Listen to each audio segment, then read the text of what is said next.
Assalamualaikum warahmatullahi wabarakatuh. Selamat malam, Bapak Ibu dan rekan-rekan semuanya. Kami dari tim Gudang Data berterima kasih atas kesempatan yang telah diberikan kepada kami untuk mempresentasikan proyek pembelajaran kami yang berjudul Prediksi Churn Pelanggan Nusantara.net menggunakan algoritma Random Forest. Saya Cindy Putri Utami dari kelas IF22F. Latar belakang proyek ini adalah banyaknya perusahaan layanan digital termasuk ISP atau penyedia layanan internet seperti Nusantara.net yang menghadapi tantangan besar terkait kehilangan pelanggan atau churn. Pelanggan yang berhenti secara tiba-tiba bisa menimbulkan kerugian besar. Oleh karena itu, dengan bantuan data dan algoritma pembelajaran mesin, kami mencoba membangun model prediksi yang dapat mengidentifikasi pelanggan mana yang berisiko tinggi untuk berhenti berlangganan. Kami membagi proyek ini menjadi 5 tahapan utama untuk membagi peran ke dalam 5 orang anggota tim. Setiap anggota akan menjelaskan bagian mereka mulai dari pengolahan data, pembersihan data, pelatihan data, evaluasi hasil, hingga interpretasi fitur penting. Mari kita mulai dari bagian pertama, yaitu proses pengolahan data yang akan dijelaskan oleh rekan saya. Terima kasih.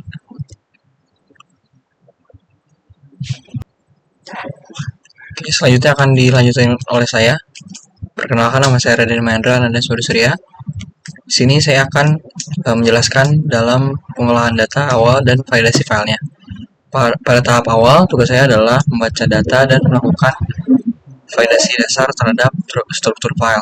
Dataset yang digunakan bernama Nusantara.net Churn Dataset .csv yang berisi berbagai informasi pelanggan seperti yang dilihat di sini, ada usia, jenis kelamin, lalu ada rata-rata penggunaan internet, tagihan bulanan, paket langganan, dan ini status apakah mereka churn atau tidak.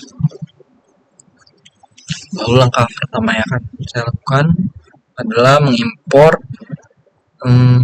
berbagai library yang dibutuhkan seperti Pandas, lalu ada untuk manipulasi data, terus ada sklearn untuk membangun model machine learning, lalu matplotlib dan seaborn untuk visualisasi. Kemudian saya membaca file CSV menggunakan pandas.read.csv dan memeriksa apakah file berhasil dimuat dengan benar atau tidak. Salah satu hal yang penting yang saya validasi adalah keberadaan kolom target status churn ini adalah kolom yang ingin kita prediksi. Jadi jika kolom ini tidak ada, maka proses tidak dapat dilaksanakan. Kami juga menambahkan pengecekan error menggunakan blok try except, sehingga jika file tidak tersedia atau rusak, program akan tetap berjalan dengan memberikan pesan error yang jelas.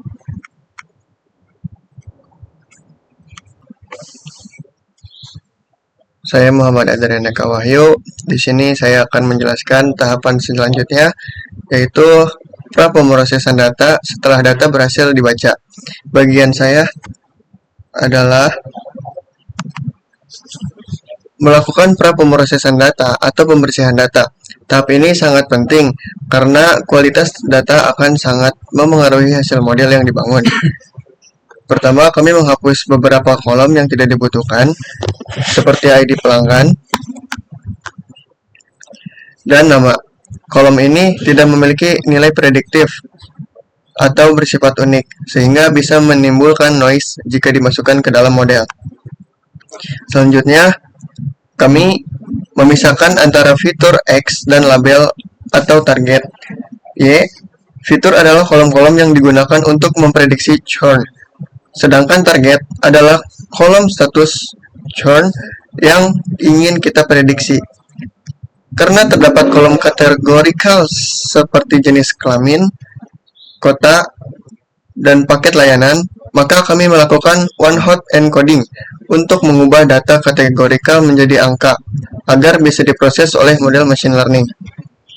Terakhir, kami membagi data menjadi data latih dan data uji dengan rasio 80:20. Kami juga menggunakan parameter stratify saat membagi data, agar distribusi kelas antara churn dan tidak churn tetap seimbang. Hal ini penting agar model tidak bias terhadap salah satu kelas. Untuk tahapan selanjutnya akan disampaikan oleh teman saya. Sekian dari saya.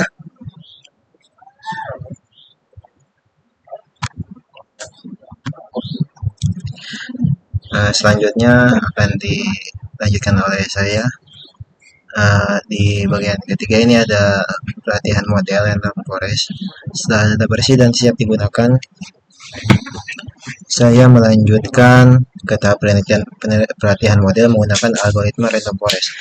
Kami memilih random forest karena algoritma ini termasuk ke dalam kategori ensemble learning yang menggabungkan banyak pohon keputusan untuk meningkatkan akurasi dan stabilitas prediksi. Model kami inisialisasi dengan parameter n, estimator sama dengan 100, yang berarti ada 100 pohon yang digunakan dalam proses voting, serta parameter class Y sama dengan balance untuk menangani data yang tidak seimbang karena jumlah pelanggan yang churn jauh lebih sedikit dibanding yang tidak churn. Dengan data latih yang sudah dibersihkan dan dibagi dengan baik, saya melatih model menggunakan model titik fit dalam kurung. Proses ini karena jumlah datanya tidak terlalu besar, namun cukup mewakili kondisi nyata perusahaan. Hasil pelatihan menunjukkan bahwa model dapat mempelajari pola-pola dari data dengan cukup baik. Namun perlu kita evaluasi lebih lanjut untuk mengenai data sejauh mana model ini dapat memprediksi secara akurat pada data baru. Selanjutnya, presentasi akan dilanjutkan oleh teman saya. Bismillahirrahmanirrahim. Di sini saya akan melanjutkan presentasi teman saya. Saya Fauzan Yusniaris dari kelas F. Saya bertanggung jawab untuk mengevaluasi performa model setelah dilatih. Evaluasi dilakukan dengan cara memprediksi data uji, lalu membandingkannya dengan label asli. Dari hasil prediksi ini, kami memperoleh akurasi sebesar 56,67%. Secara sekilas, ya angka ini terlihat cukup rendah. Namun perlu dilihat lagi dalam melalui metrik lain seperti precision, recall, dan F1 score.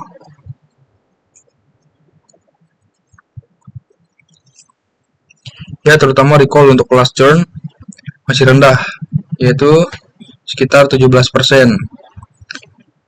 Artinya, model hanya mampu menangkap sebagian pelanggan yang benar-benar churn. Ini bisa terjadi karena data tidak seimbang atau karena model belum cukup kompleks untuk mencakup pola churn.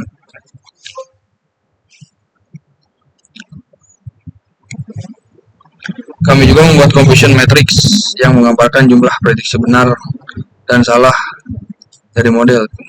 Visualisasi ini membantu kami memahami di mana letak kesalahan terbesar, apakah model terlalu sering memprediksi tidak churn, padahal sebenarnya churn.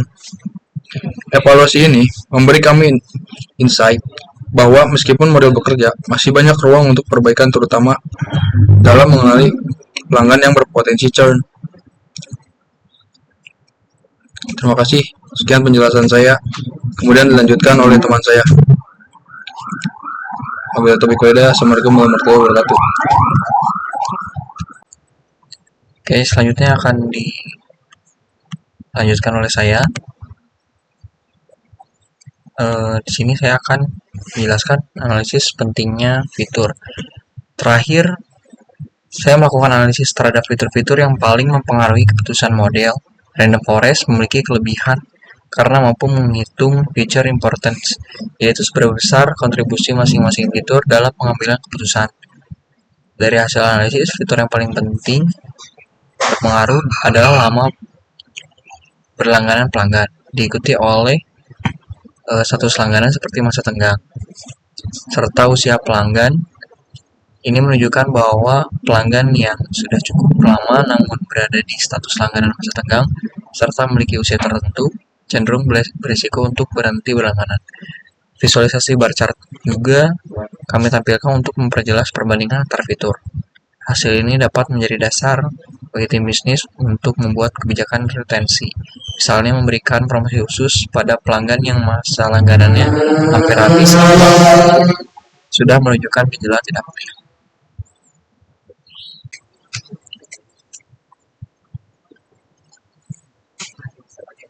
Baik, kami telah membangun model mesin learning sederhana untuk memprediksi cara pelanggan Nusantara.net. Meskipun performa belum maksimal, proyek ini memberi kami banyak pembelajaran mulai dari proses pembersihan data, pemodelan, hingga interpretasi hasil. Kedepannya, kami berencana mengeksplorasi teknik peningkatan performa seperti balancing data menggunakan Stoma, tuning parameter menggunakan grid share, serta mencoba model lain seperti granite boosting. Terima kasih atas perhatian dan waktunya.